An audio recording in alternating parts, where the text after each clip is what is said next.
ஹல்லேலூயா.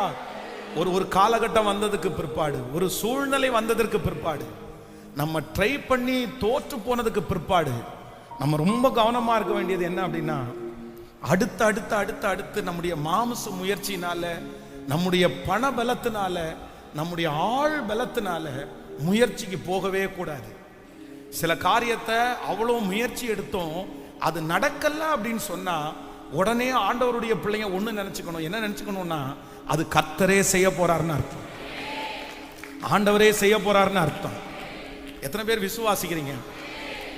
எனக்கு நான் நம்புறேன், இந்த யோபுனுடைய வாழ்க்கையில அவன் கடந்து போகிற இரண்டாவது ஒரு பாதை என்ன பாதை அப்படின்னா, யாரும் அறியாத பாதை. ஆண்டவரே, நான் என்ன செய்யணும்னு எனக்கு தெரியல, என்ன செய்யணும்னு எனக்கு தெரியல. என்ன நான் முன்னாடி போய் பார்த்தேன், அங்கே இல்லை, பின்னாடி கிரியை செஞ்சு பார்த்தேன், அவரை காணேன். நான் இப்போ என்ன பண்ணணும்? ஆண்டவர் என்ன சொல்றார் அப்படின்னா, வெயிட், நீ அப்படியே இரு, அப்படியே இரு. அந்த டைமிங் உனக்கு வரும்போது நானே உனக்கானதை செய்வேன் என்று கர்த்தர் வாக்கு கொடுத்தார். நீங்க போகிற வழியை ஆண்டவர் அறிந்திருக்கிறார். நீங்க போகிற வழியை ஆண்டவர் அறிந்திருக்கிறார். இது கண்டிப்பா சரியாகும்.